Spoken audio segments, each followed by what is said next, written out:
Halina kayo sa food Basar po. Oo. Dito sa lugar namin ay magaganap. Abangan ninyo. Pero bago magsimula yung pailaw, punta muna kami sa mga food bazaar. Sige na.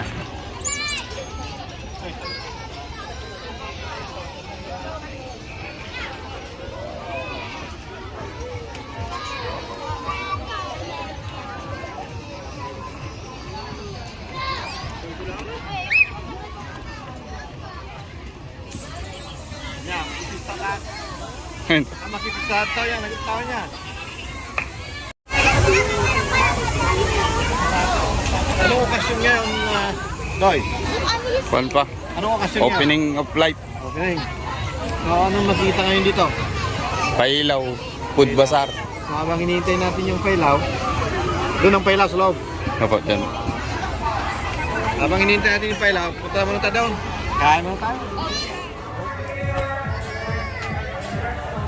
Mukhang masarap mga pagkain dito sa ano, Food Bazaar na. Dito.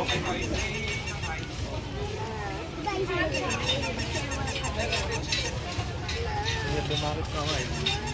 Kaya ba?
At sa kami sa 50 Shades.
sa bayan ng Umingan. Excited na ba ang lahat?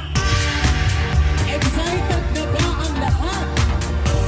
Si Mayor kanina pa excited. Mamaya maririnig natin siya. Okay?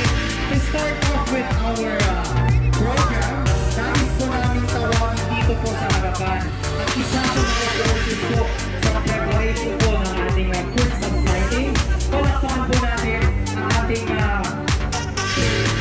number one vice mayor, ang nag-iisa, Chris Everett para sa kanyang iglesia.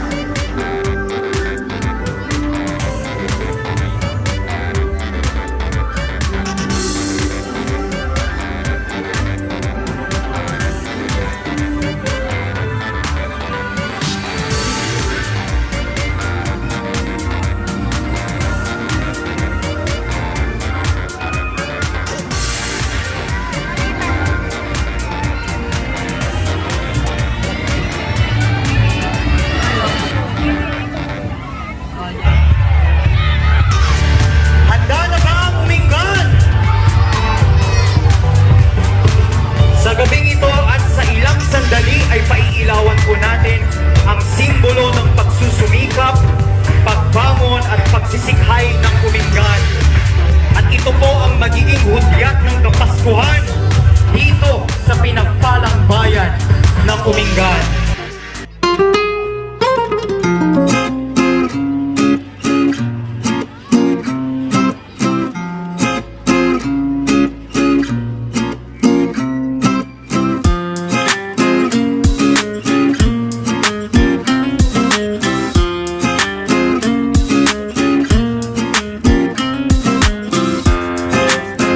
Dahil makikita ang makulay na kasiglahan ng kanyang mamayan at ekonomiyang malugal. Sa kanyang hindi matutong isang lasa, mapapatunay ang lupa ng bayan ay hindi lamang kaaya-ayang tunlangan ng butil kundi tuyan ng buhay. At ang wangis na waring hugis bilugan ay simbolo ng walang katapusang biyaya. Kailian sa halos 3 taong pagkakataon ng pandemya sa atin dito sa bayan ng Umingan, nasaksihan natin at tayong mismo ay naging parte sa masigasig na pagsisikhay tungo sa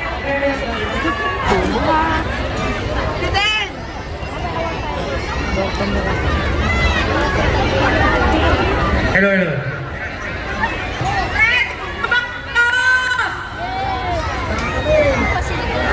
Kailian, dito ay Umingan! Handa na ba kayo?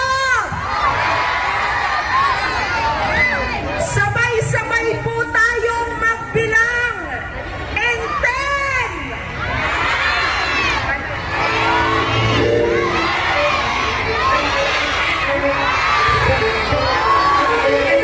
10!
kalokohan dito po sa bayan ng Umingan. And once again, ladies and gentlemen, kay Leon, isang